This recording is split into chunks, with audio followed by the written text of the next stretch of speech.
예, 오늘은 요한계시록 32번째 시간으로 14만 4천 명에 대해서 우리가 공부를 하겠습니다. 말씀은 계시록 7장 5절에서 8절 말씀입니다. 계시록 7장 5절에서 8절 말씀. 여러분들 그 14만 4천은 많은 이단 종파에서 이 14만 4천이라는 수에 대해서 한계를 그어놓고 그것을 자기네들의 교리를 따르는 그런 사람들만이 구원받는다 하면서 이렇게 이단 종파의 교리를 전하는 것들을 많이 들었을 것입니다. 그러나 오늘 우리가 성경을 통해서 공부하는 이 14만 4천은 결국 구원받은 숫자, 일반 교회 성도들이 아니라는 겁니다. 그래서 오늘 우리는 이 말씀에 따라서 하나님의 주시는 말씀에 따라 이 14만 4천이 누군지 그리고 어떠한 수인지 이 역할이 무엇인지에 대해서는 성경을 통해서 우리가 바로 공부를 하고자 합니다. 많은 이단 종파에서 이 14만 4천을 자기들의 믿는 교리라고 하는 것은 여호와의 증인이 그렇고 몰몬교, 캠벨파 그리고 안식교도 우리나라에서 신천지가 유명하죠. 그리고 유대인들 중에서도요. 메시아닉 주라는 이들도 바로 이 14만 4천 명을 자기들의 교리로서 말하고 있습니다. 자, 우리는 오늘 계시록 7장을 통해서 이 14만 4천 명의 수도 우리가 공부할 것이고 또 하나는 계시록 7장에는 이 14만 4천 외에도 수많은 무리의 또 다른 부류가 나온다는 겁니다. 그래서 이 두 부류에 대해서 우리가 공부를 할 텐데요. 먼저 첫 번째 부류인 14만 4천에 대해서 공부를 하겠습니다. 14만 4천은 누구인가? 계시록 7장 5절에 유다 지파에서 인장을 받은 자가 1만 2천이요. 루벤 지파에서 인장을 받은 자가 1만 2천이요. 갓 지파에서 인장을 받은 자가 1만 2천이요. 8절까지 계속적으로 12지파가 계속 12,000명씩 계속적으로 선택받은 자들이 나오고 그리고 총 14만 4천 명의 집계가 나옵니다. 중요한 것은 여기서 각 지파에서 나왔을 때 그들이 구원받은 자라고 하지 않았습니다. 분명히 인장받은 자라고 했습니다. 인장받은 자. 하나님께서 선택하셔서 그들에게 먼저 인장을 찍어주신 거죠. 왜? 그들에게 대환란 전 3년 반 거기에 하늘복음, 왕국 복음을 전하기 위해서 왕국 복음을 전하기 위해서 이들을 선택을 하신 것입니다. 이들은 이후에도 우리가 공부를 하겠지만 대환란의 그 재앙의 해를 받지 않습니다. 이들은 다 보호를 받습니다. 자, 특이한 것은 지금 계시록 7장에서는 이들이 땅에서 복음을 전하지 않습니까? 그런데 계시록 14장에 가면 이들은 이미 셋째 하늘에 올라가 있다는 것입니다. 바로 대환란 성도들의 휴거를 보여주고 있는 거죠. 14장 1절에 그리고 내가 바라보았더니 보라 한 어린 양께서 시온산 위에 서 계셨으니 그분의 아버지의 이름이 자신의 이름 이마 안에 기록된 14만 4천 명이 그분과 함께 서 있더라. 바로 셋째 하늘에 그 어린 양과 함께 14만 4천이 서 있는 거예요. 자, 또 한 부류 말씀드렸죠. 수많은 무리가 나옵니다. 수많은 무리. 이 수많은 무리는 그 무리에 대한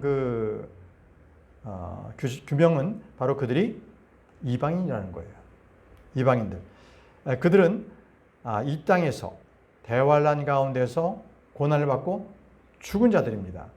계시록 6장 9절입니다. 계시록 6장 9절. 다음으로 그분께서 다섯째 봉인을 여셨을 때 하나님의 말씀으로 인하여 그리고 자신들이 붙든 증언으로 인하여 살해된 자들의 혼들을 제단 아래에서 내가 보았도다라고 했습니다. 살해된 자들. 자, 그들이 하나님의 말씀을 붙들고 있다가 결국은 살해가 된 자들이 바로 제단 아래, 이 땅의 제단, 적그리스도의 제단, 바로 거기서 목배임을 당해서 그 제단 아래 죽어있는 혼들입니다. 그런데 이들은요, 이제 계시록 7장에서는 저 하늘에 올라가 있는 거예요. 저 하늘에 부활이 되어 있는 겁니다. 계시록 7장 9절 보겠습니다. 계시록 7장 9절. 이 일 뒤에 내가 보았더니 보라 모든 민족들과 종족들과 백성들과 어족들에 속하는 아무도 셀 수 없는 수많은 무리가 그 보좌 앞에 그리고 어린 양 앞에 섰는데 흰 예복들로 옷 입혀졌고 그들의 손에 종려나무 가지들이 있었으며 라고 되어 있습니다. 분명히 주님께서 아무도 셀 수 없는 수많은 무리라고 했습니다. 모든 민족들, 종족들, 백성들, 어족들. 바로 큰 이 무리들은 이방 민족들을 말하고 있습니다. 이들은 흰 예복을 입고 있었습니다. 그래서 그들은 정체가 바로 큰 대환란에서 나온 무리라고 밝혀두고 있는데요. 계시록 7장 14절입니다. 이렇게 말씀합니다. 그런즉 내가 그에게 말하기를 선생님 당신께서 아시나이다 하였더라. 그러자 그가 나에게 이같이 말하였더라. 이들은 대환란에서 나온 자들이요 그들의 예복들을 어린 양의 피로 씻어 그것들을 희게 하였도다. 자, 그들이 어디서 나왔다고요? 대환란에서 나왔다고 기록하고 있습니다. 자, 지금 우리는 똑같은 이 두 부류가 똑같이 계시록 7장에 기록되어 있는 것을 우리가 공부하고 있어요.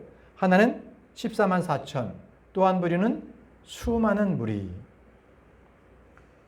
자, 그럼 우리는요, 성경을 통해서 14만 4천과 수많은 무리에 대한 차이점을 정리하고 넘어가겠습니다.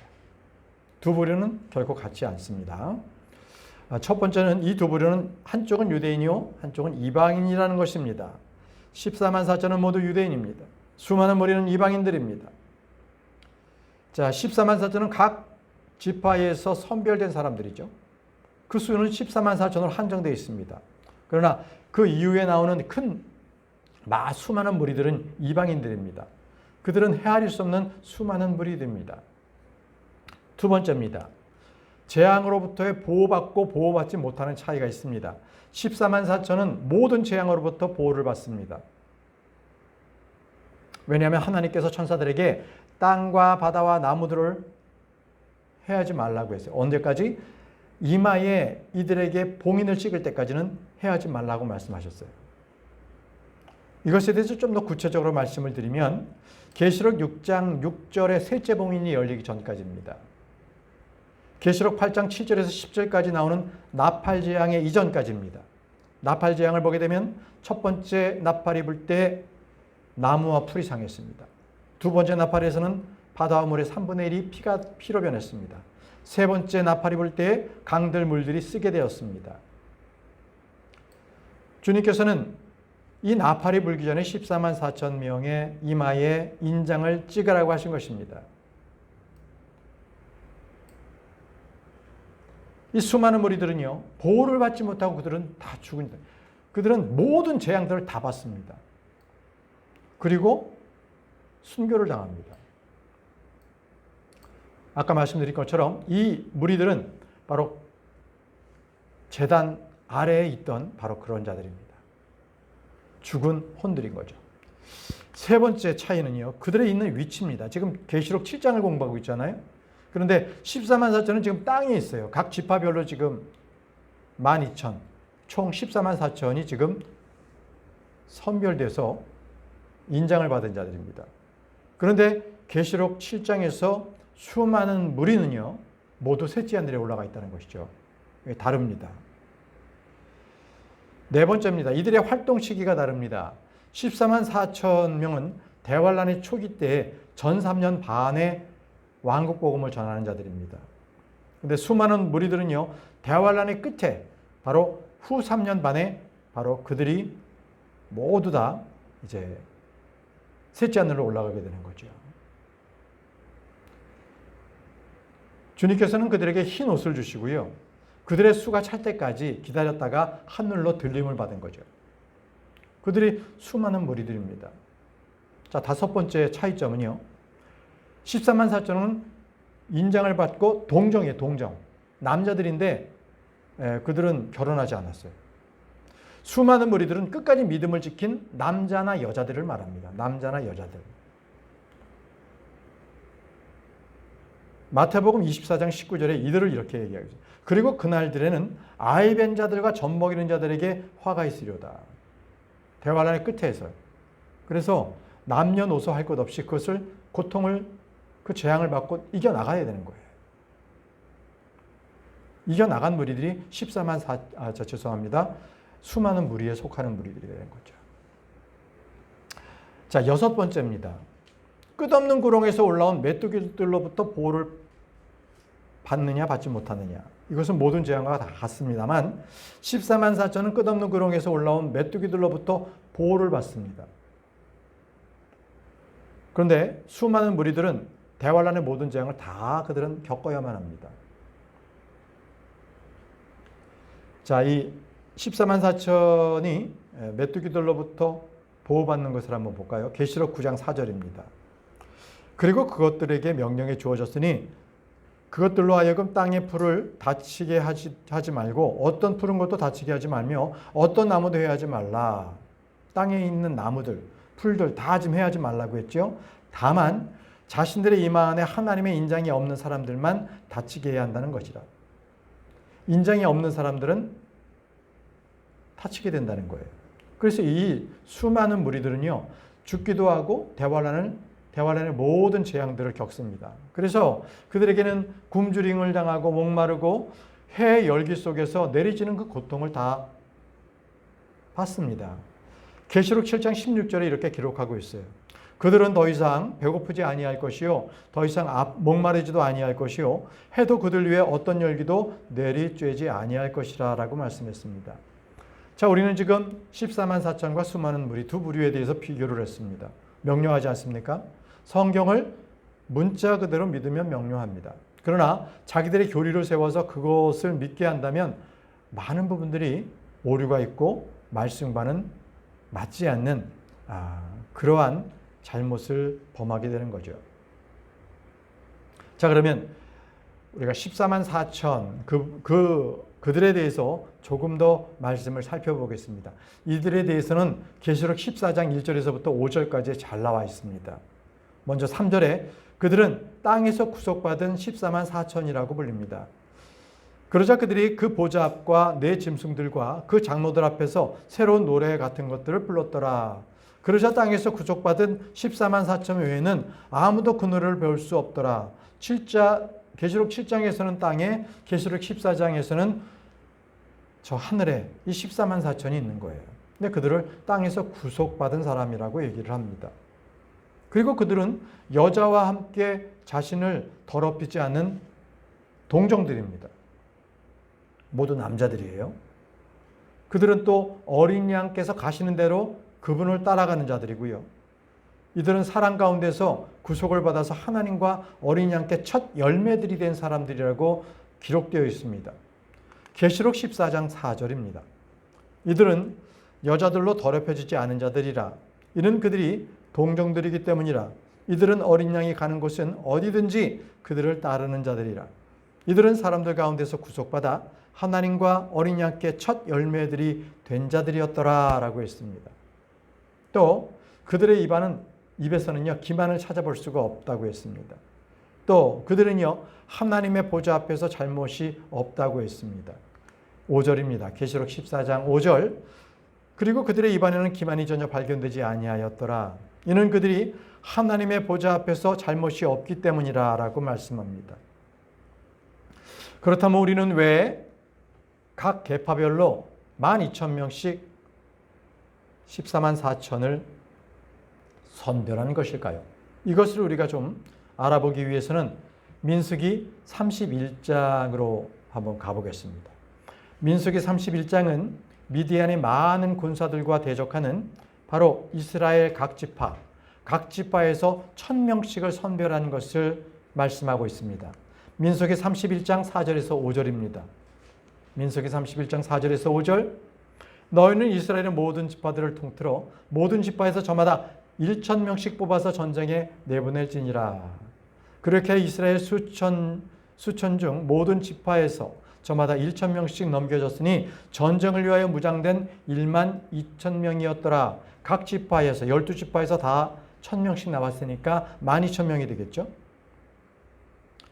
그런데 말이죠. 특이한 것은 이들이 전쟁에 나갔는데 그 미디안 군사들과 이 전쟁을 벌였을 때 그들에게는 한 명도 부상당한 자가 없다라는 그러한 계시록의 14만 4천과 동일한 그러한 게 나옵니다.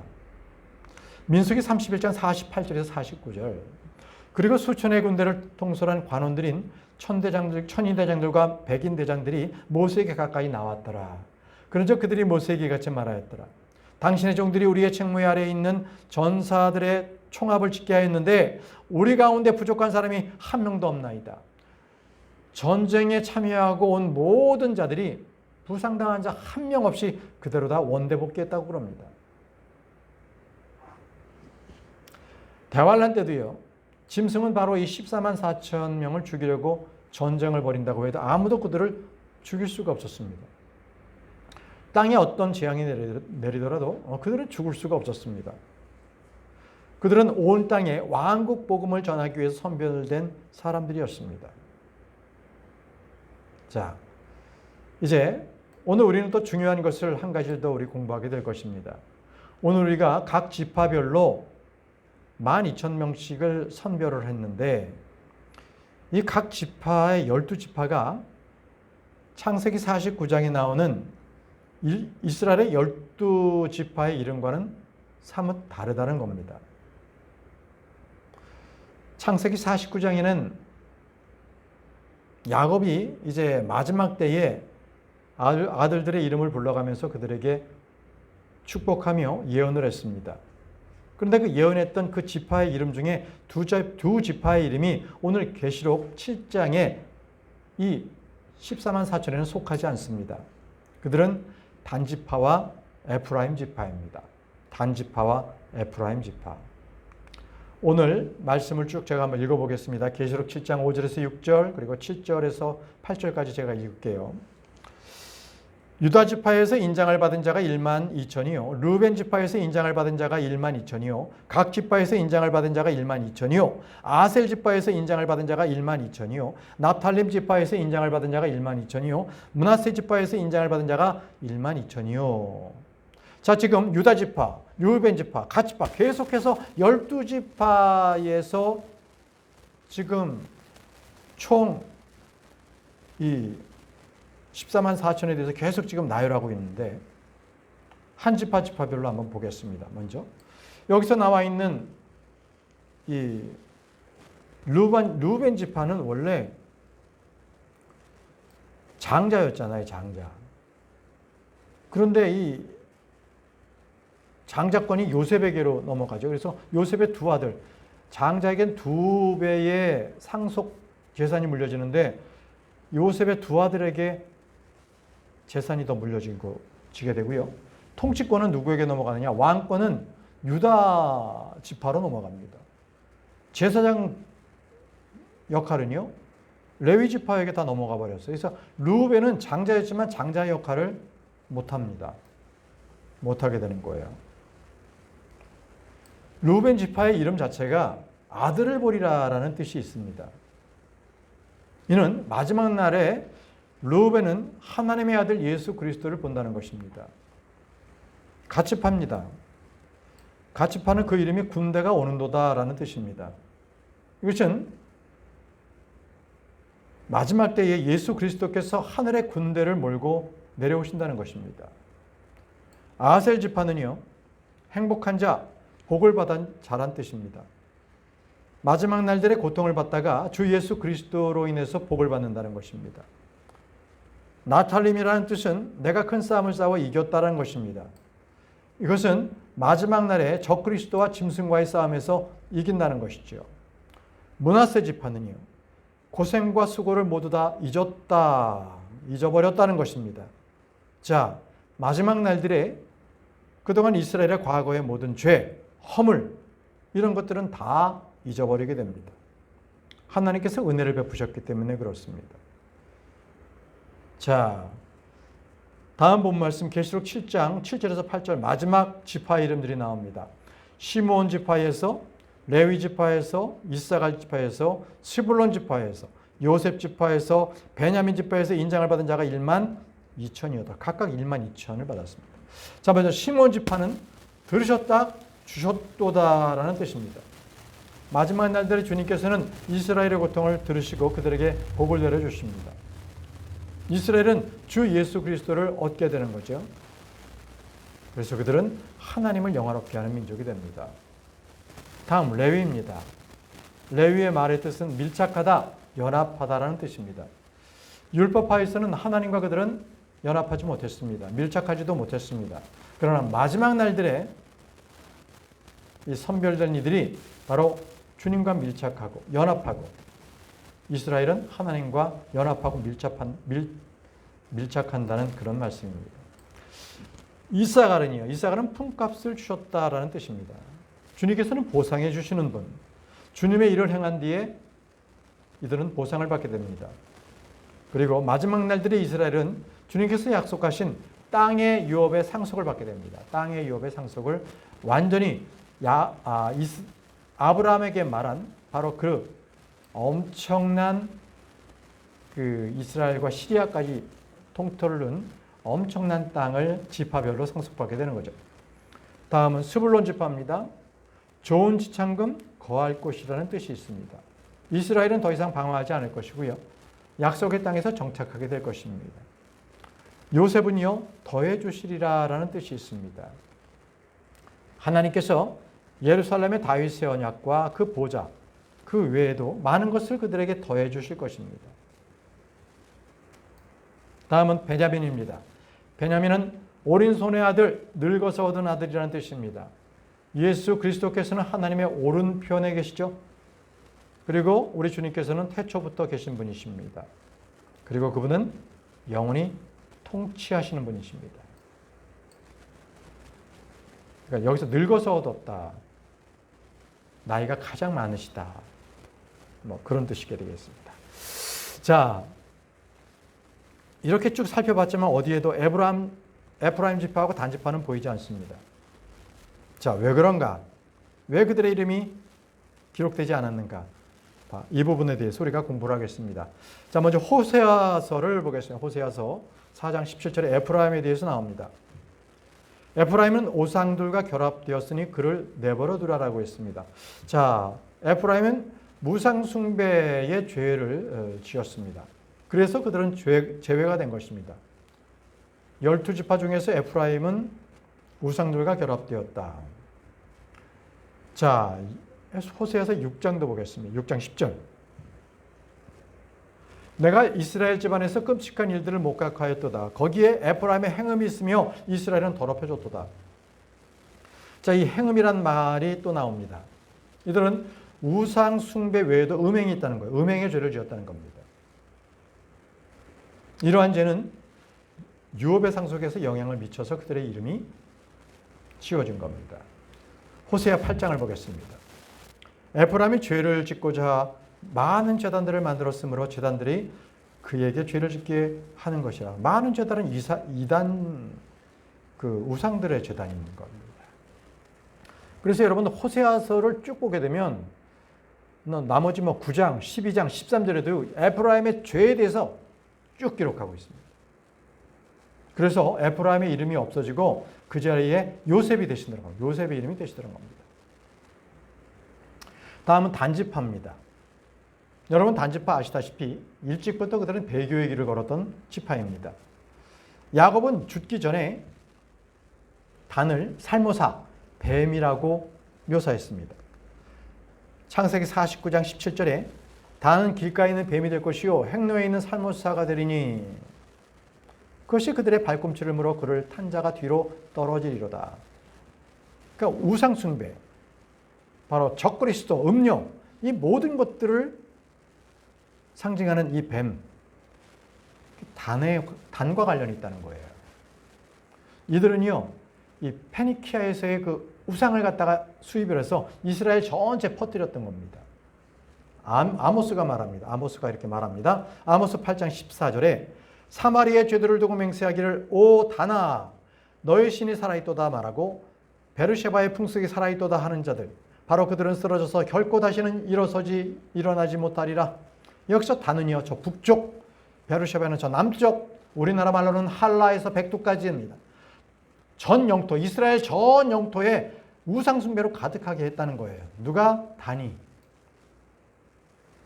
언제부터 시작됐느냐? 사사기부터 시작됩니다. 사사기. 여러분도 다 아실 거예요.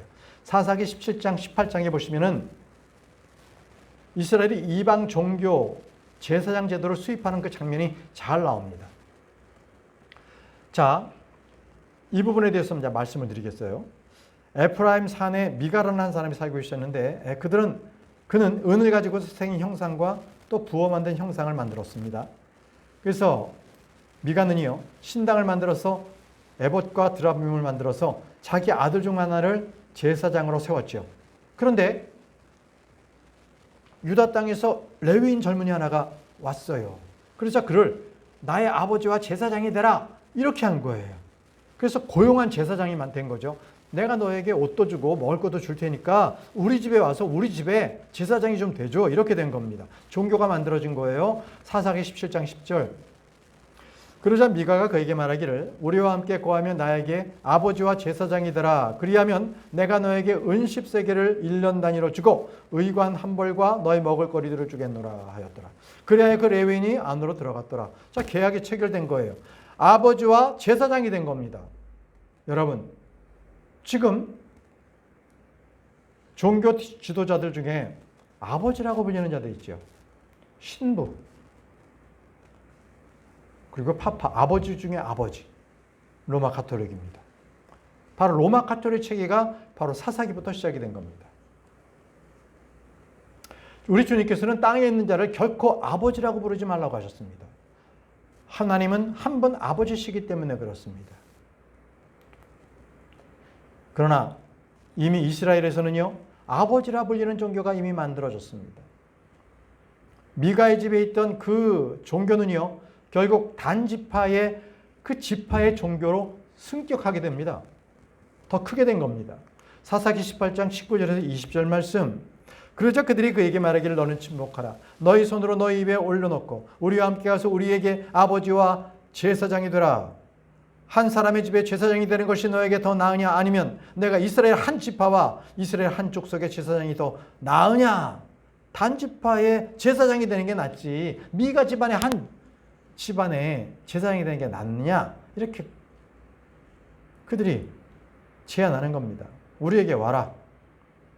근데 말이죠, 이때부터 단지파는 우상숭배가 시작이 돼가지고 이스라엘이 멸망할 때까지 그들의 종교가 계속된다는 것입니다.